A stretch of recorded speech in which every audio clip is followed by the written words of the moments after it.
Hey guys, time for another BEA arc review. This one coming a little bit closer to the release date, but I had to do something because Seafire, which I also just reviewed if you haven't seen it, by Natalie C. Parker, and this book are coming out on the same day. So it's gonna be a good YA book release day because not only is Seafire coming out, but so is this one, Mirage by Somaiya Daud. If I'm saying her name wrong, I'm sorry. But this book is one of my crazier grabs from BEA. The author wasn't there, but it was an arc drop, and it was a scheduled arc drop, so people were in line for this for like 2 hours. It was kind of incredible, and again, the author wasn't there. There was just like 100 of us in a line that spiraled all the way out to the back of this place, like all just sitting on the floor waiting basically to pass by a table and pick up one of these, right? And as I was waiting there, just thinking about all the other things that were happening, I was like, why am I sitting here? Like, there are authors here that I could be going to see. What am I doing? I'm sad I waited around for this because this was so worth it. Mirage tells the story of a girl named Amani who lives with her family on a small moon that orbits a larger planet. It's not very prosperous. But it used to be a place where her and her tribe spoke their own language, had their own customs, their own gods, etc., etc. But right before Amani was born, the cruel Vathic Empire came in and they colonized the whole place, stopped letting them, take care of their own customs, speak their own language, and now they are crushed by the rule of this excessively domineering empire. And Amani is just hoping to live out her life with her family safely on this moon, sneak in a couple of old religious and, cultural things in her life, like poetry. She loves poetry. And on the night of her majority, the night that she's turning 18, when she's scheduled to get the ritual markings on her face that will mark her as a member of her community, the Vathic Empire droids roll in and they take her away. And they remove her marks, which is completely unsettling for her. But more unsettling is that she looks exactly like the Vathic Empire heir, Meram, the princess that is so hated among the Vath and Amani's own people that she needs a body double to take her place at social functions.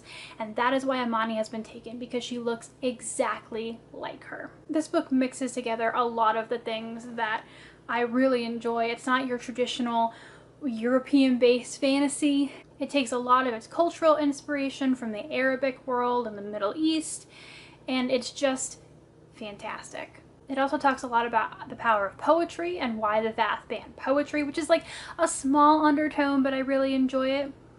And it also gives a lot of depth to a lot of characters, which again is just so enjoyable.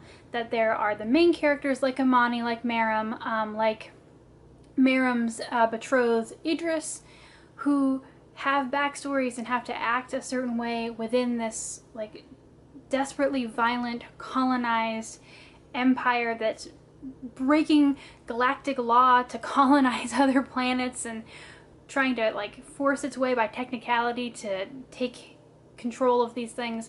Don't get me wrong, they're definitely evil characters, but characters that you get ready to hate, like Meram, for example, who comes out swinging like just the quintessential petty, spoiled, mean girl, has a lot of depth to her, and Idris, who starts acting at first like the pet conquered prince, and just minor characters, like there are some other family members, other conquered people that come in and out of the story, and they each have a deep storyline that I can see being plumbed further and further as the books go on, because this is the first book in a series.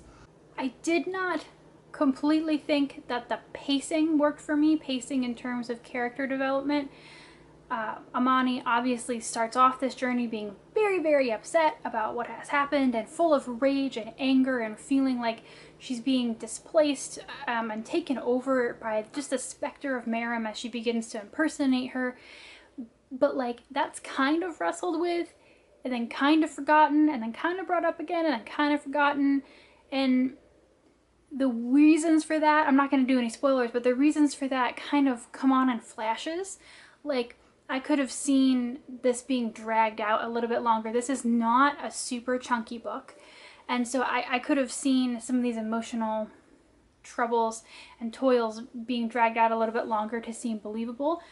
In particular, the romance, but y'all know me. I'm almost never going to say that I find a YA romance completely believable. But maybe at this point, you know, I'm looking for something that doesn't exist. I don't know. Not a chunky book, but you have to set up the romance, so I guess here we are. And a couple of characterization things, like I said, that don't make sense but propel the plot. But they're so few and far between that honestly I think they can be forgiven.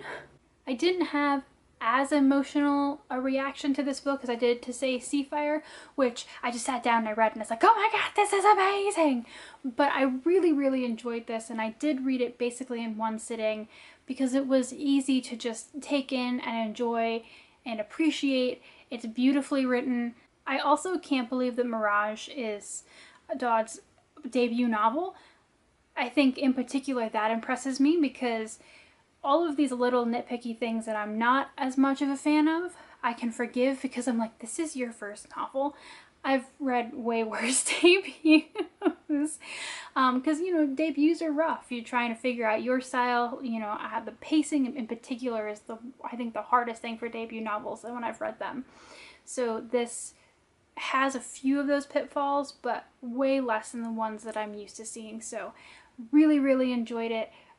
Again, this and Seafire come out this Tuesday, so go out to your local bookstore, go to your local library, request it on Overdrive, Libby, Hoopla, whatever it is that you use, get the ebook, because neither of them will disappoint, except for when they end and you realize you have to wait for the sequel. Thanks, guys. Bye.